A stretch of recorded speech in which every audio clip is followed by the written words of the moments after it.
नमस्कार। हमारे चैनल में आपका स्वागत है। मैं हूं रामचंद्र मौर्य। आज हम चर्चा करेंगे दिल्ली चुनाव की। चुनाव आयोग द्वारा आचार संहिता लागू करते ही दिल्ली में तापमान बढ़ गया है।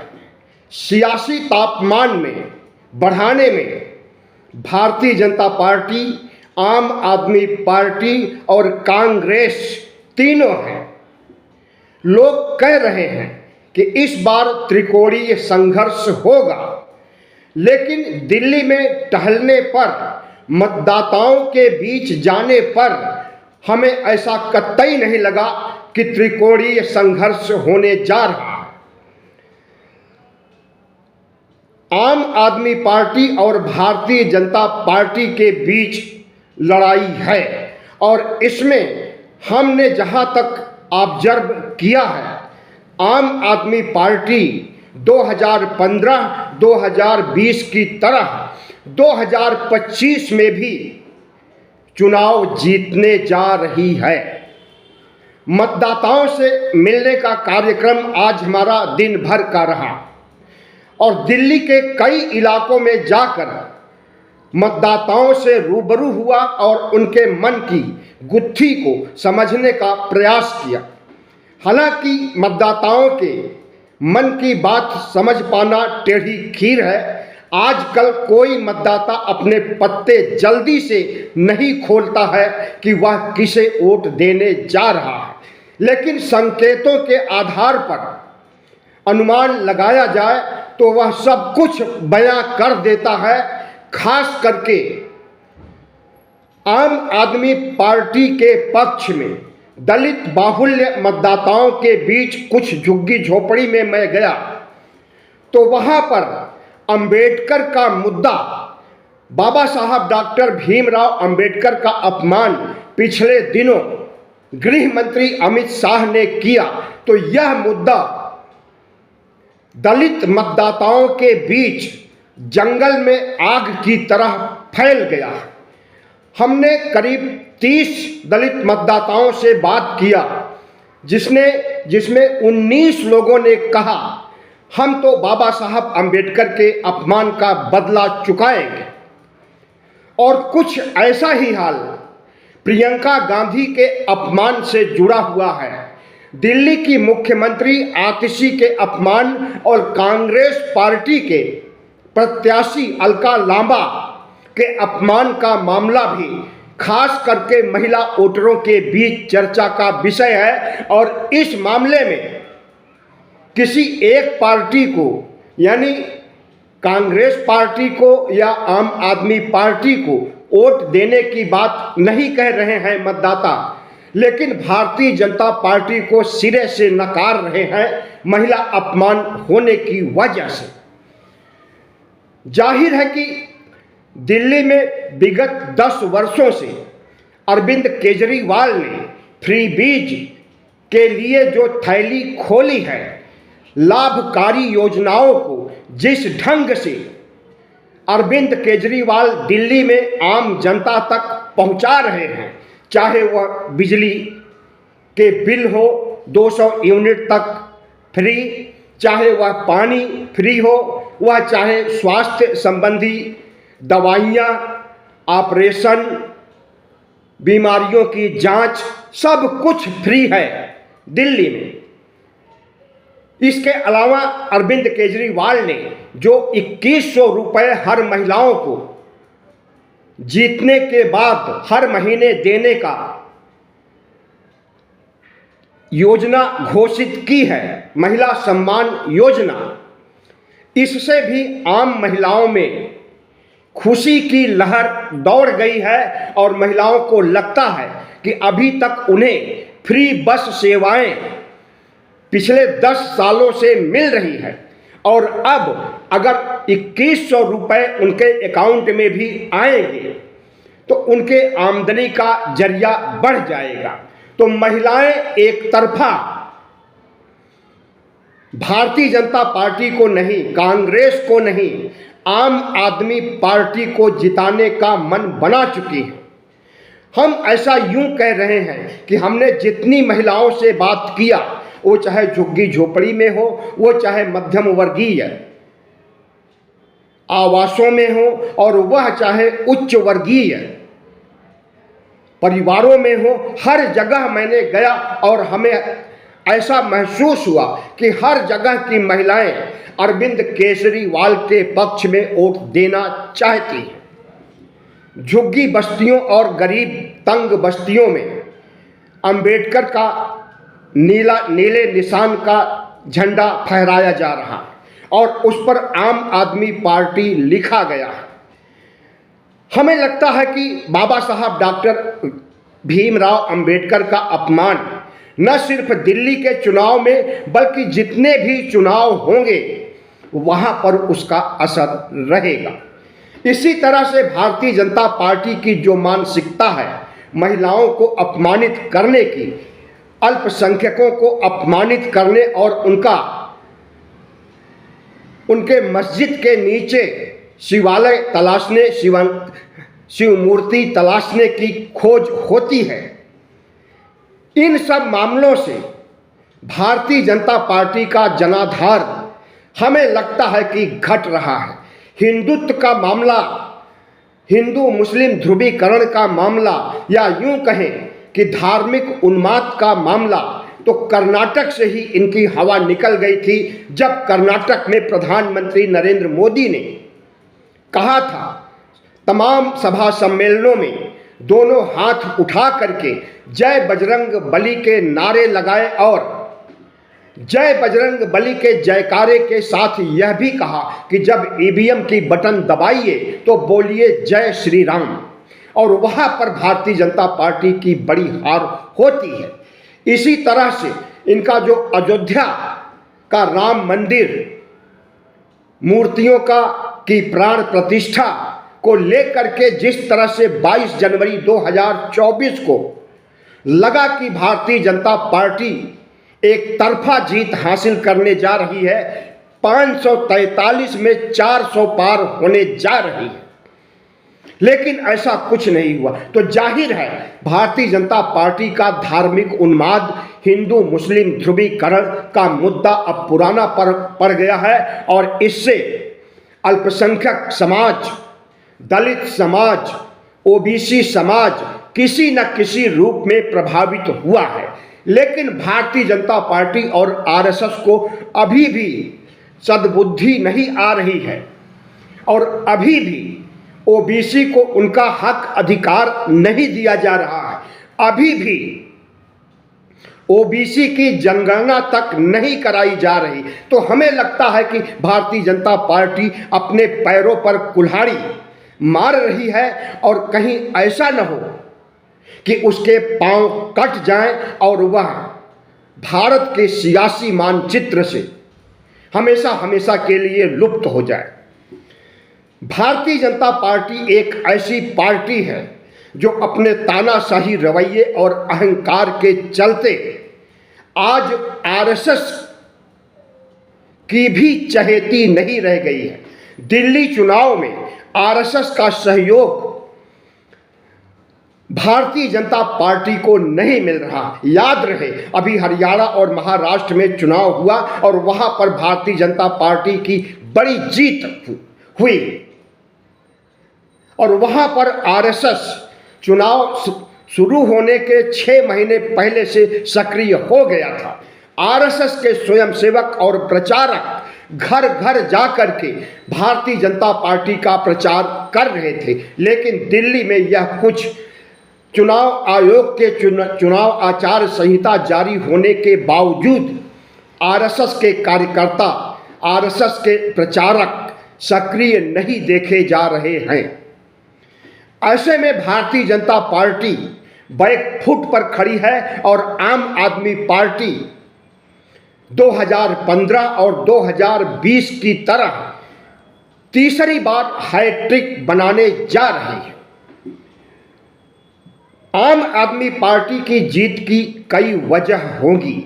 सबसे बड़ी वजह तो अरविंद केजरीवाल ने जो सरकारी निवास बनाया था, मुख्यमंत्री निवास बनाया था, उसे शीश महल का नाम देकर के भारतीय जनता पार्टी ने जिस तरह से प्रचारित किया, जिस तरह से अरविंद केजरीवाल को घेरने का काम किया, तो वह इसकी नेगेटिव चुनाव प्रचार की प्रक्रिया साबित हुई है।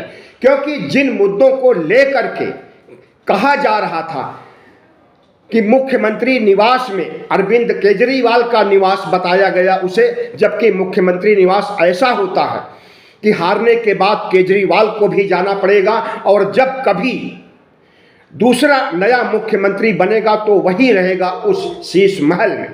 लेकिन इसे अरविंद केजरीवाल की निजी प्रॉपर्टी बता करके दुष्प्रचार किया गया और उस दुष्प्रचार में यह भी कहा गया कि इनके बाथरूम में, लैट्रिन में सोने से मढ़े गए उपकरण हैं।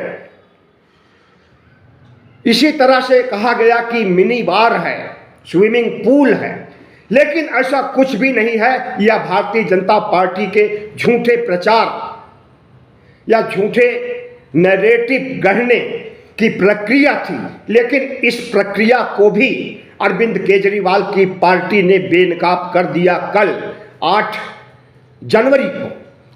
जनवरी की सुबह सौरभ भारद्वाज और संजय सिंह में तमाम मीडिया कर्मियों को साथ में लेकर के मुख्यमंत्री निवास पर पहुंच गए और उन्होंने कहा कि ताला खोलिए, हम देखेंगे कि किस तरह से सोने का बाथरूम बना हुआ है, कौन सा मिनी बार है, कौन सा स्विमिंग पूल है, हम उसकी फोटो लेंगे और दिल्ली की जनता और देश की जनता को बताएंगे कि यहाँ पर जो नैरेटिव गढ़ा गया है वह सरासर गलत है, भारतीय जनता पार्टी का दुष्प्रचार है।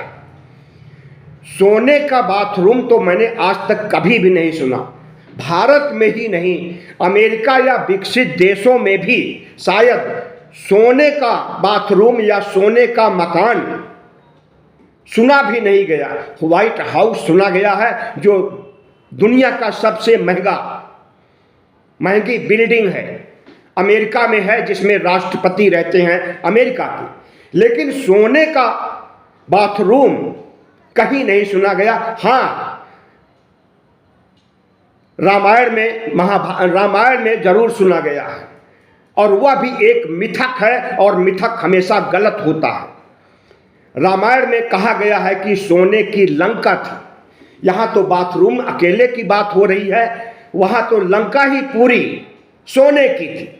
हम रामायण को सही नहीं मानते, महाभारत को सही नहीं मानते, इसलिए उसका उदाहरण नहीं देना चाहते हैं। लेकिन प्रसंग आ गया तो बताना पड़ा।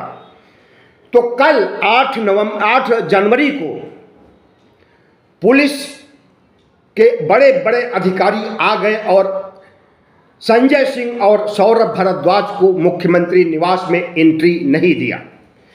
पूछताछ किया गया और कहा गया कि अपने बड़े अधिकारियों को बुलाइए और हमें ताला खोलना है और मुख्यमंत्री आवास की वीडियोग्राफी करानी है, फोटो लेना है और दुनिया को बताना है कि इसके अंदर कैसा सोने का बाथरूम बना हुआ है, कैसा मिनी बार बना हुआ है, कैसा स्विमिंग पूल बना हुआ है। क्योंकि ऐसा कुछ है ही नहीं उसके अंदर, इसलिए भारतीय जनता पार्टी, जिसकी चाबी एलजी के पास है, उपराज्यपाल के पास है, उन्होंने चाबी दिया ही नहीं और बैरंग लौटना पड़ा संजय सिंह और सौरभ भारद्वाज को। उसके बाद वह प्रधानमंत्री निवास पर निकल गए और कहने लगे कि अगर यहाँ पर नहीं है, चाबी नहीं मिल रही है, या यहाँ पर सोने का बाथरूम नहीं है, मिनी बार नहीं है, तो चलिए खोजते हैं। प्रधानमंत्री निवास में तो जरूर होगा। और आपको बता दें कि 2700 करोड़ का प्रधानमंत्री निवास बन रहा है वीआईपी एरिया में।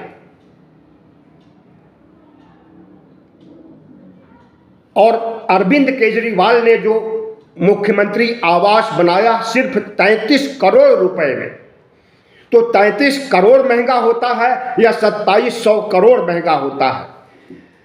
आम आदमी पार्टी ने भारतीय जनता पार्टी के झूठ और प्रचार तंत्र की पोल खोल दिया।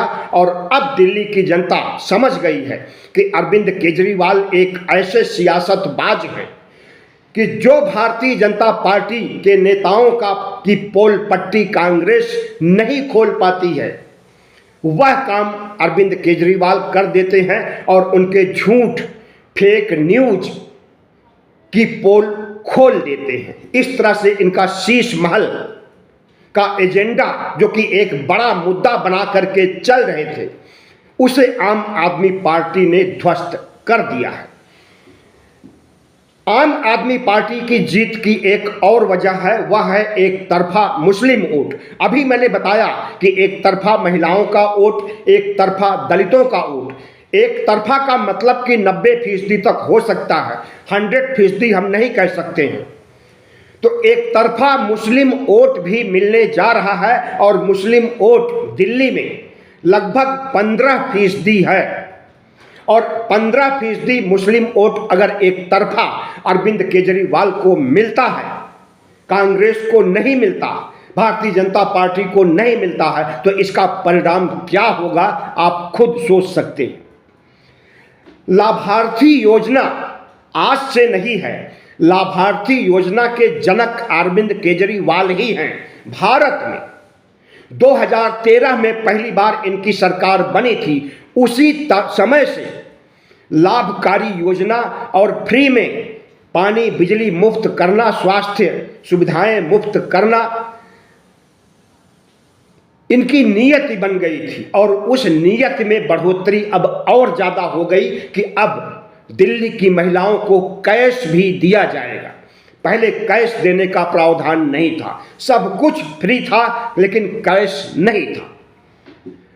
भारतीय जनता पार्टी कैश देने का विरोध भी नहीं कर सकती है, क्योंकि वह कई राज्यों में, अभी जिन 2 राज्यों में हरियाणा और महाराष्ट्र में उसकी जीत हुई है, वहां पर लाडली बहना योजना, जो मध्य प्रदेश की योजना है, उसे लागू किया गया। और वोटिंग होने के पहले चुनाव आयोग द्वारा अधिसूचना जारी करने के पहले महिलाओं के अकाउंट में पैसे डाले गए। महिलाओं को भी विश्वास हो गया कि पैसा मिलेगा जब तक बीजेपी की सरकार रहेगी या एनडीए की सरकार रहेगी। इसलिए महिलाओं ने एक तरफा वोट दिया और भारतीय जनता पार्टी की बड़ी जीत हुई।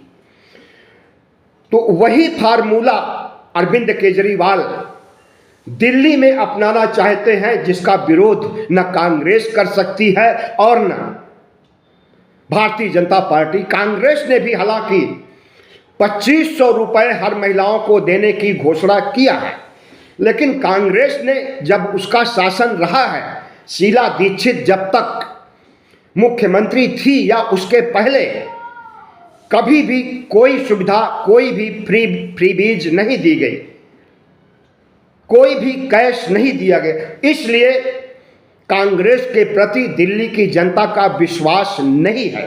ठीक उसी तरह से भारतीय जनता पार्टी के प्रति भी अगर भारतीय जनता पार्टी 3000 रुपए देने की घोषणा करती है, अभी तक की नहीं है, अगर करती है तो उस पर भी दिल्ली की जनता विश्वास नहीं करेगी। और हमने आज जिन महिलाओं से या पुरुषों से, मतदाताओं से बात किया, जब मैंने उनसे पूछा कि 3000 रुपए अगर भारतीय जनता पार्टी आपको दे, आपके अकाउंट में डाले, तो क्या आप उनको वोट देंगे, सिरे से इनकार कर दिया और कहा कि पहले 15-15 लाख दें, उसके बाद फिर 3000 रुपए हमारे अकाउंट में डालें।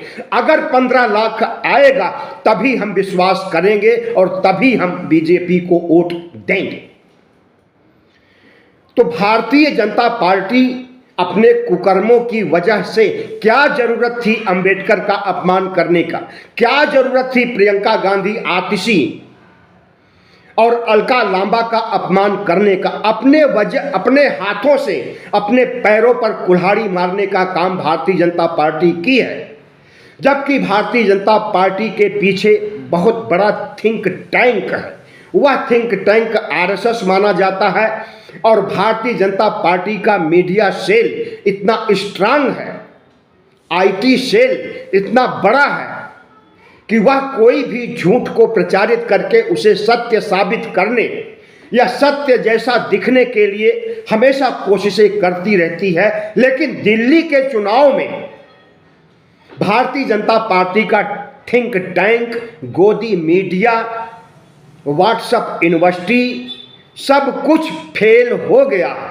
अरविंद केजरीवाल का भी सोशल मीडिया बहुत तेजी से सक्रिय है और पंजाब प्रांत से, जहां पर कि आम आदमी पार्टी की सरकार है, वहां से 50,000 टेक्निकल, जो आईटी क्षेत्र के टेक्निकल होते हैं, उन्हें बुलाया गया है और वह रात दिन अरविंद केजरीवाल का प्रचार कर रहे हैं और गोदी मीडिया और आईटी सेल को टक्कर दे रहे हैं।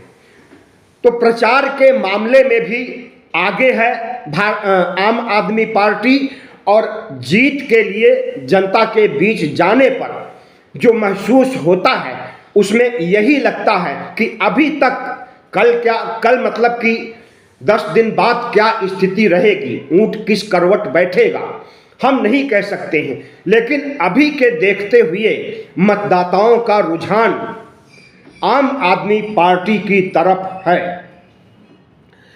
दिल्ली में कानून व्यवस्था केंद्र के हाथों में है। दिल्ली पुलिस अमित शाह के अंडर आती है, गृह मंत्रालय के अंतर्गत दिल्ली पुलिस है और दिल्ली में जितना क्राइम हो रहा है शायद भारत के दूसरे राज्यों में उतना नहीं हो रहा।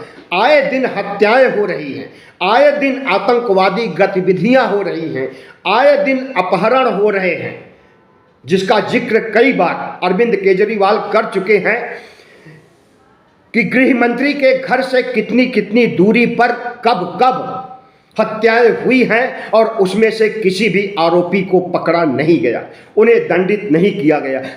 पकड़ा नहीं गया इसलिए वारदातें बढ़ रही हैं। और आपको बता दें कि दिल्ली में 3 बलात्कार हर रोज हो रहे हैं, औसतन 3 बलात्कार रोज हो रहे हैं। और भारतीय जनता पार्टी के हाथ में कानून व्यवस्था है, कानून व्यवस्था लचर है, इस वजह से बलात्कार भी हो रहे हैं, अपराध के आंकड़े भी बढ़ रहे हैं, जिससे दिल्ली की जनता त्रस्त है और भारतीय जनता पार्टी को सबक सिखाने का मन बना चुकी है। दिल्ली के मतदाताओं का कहना है कि कानून व्यवस्था को सही करने के लिए अगर अरविंद केजरीवाल के हाथ में दिल्ली पुलिस को सौंप दिया जाए तो हम समझते हैं कि अपराधों पर 90% कंट्रोल हो जाएगा।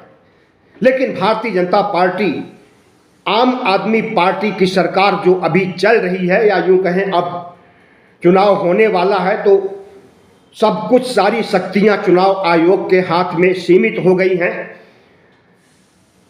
तो सरकार को अगर आम आदमी पार्टी की सरकार जो बनने जा रही है उसे कानून व्यवस्था को दुरुस्त करने के लिए दिल्ली पुलिस को सौंप दिया जाए, ऐसा मतदाताओं का मानना है, तो क्राइम कम हो जाएगा। खत्म नहीं होगा, खत्म तो कभी नहीं होगा, किसी भी राज्य में भी नहीं खत्म होगा।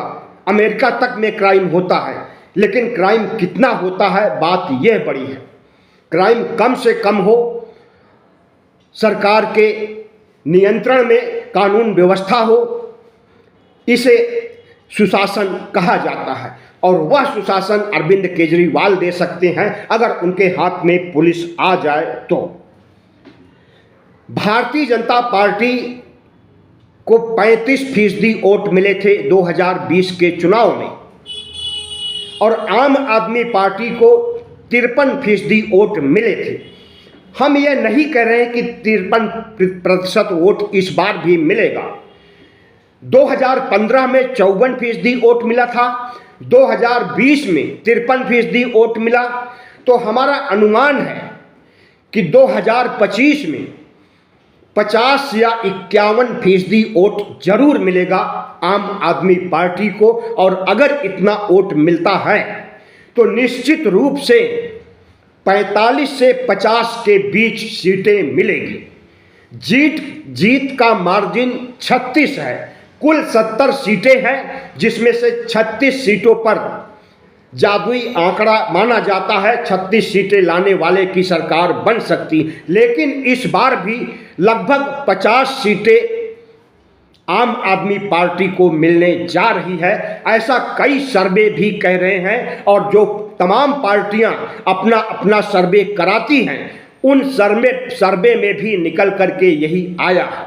तो निश्चित रूप से निसंकोच कहा जा सकता है कि आम आदमी पार्टी दिल्ली पर हैट्रिक करने जा रही है और फिर से अपनी सरकार बनाने जा रही है। बहुत बहुत धन्यवाद। हमारे चैनल को सब्सक्राइब कीजिएगा, लाइक कीजिएगा और शेयर कीजिएगा।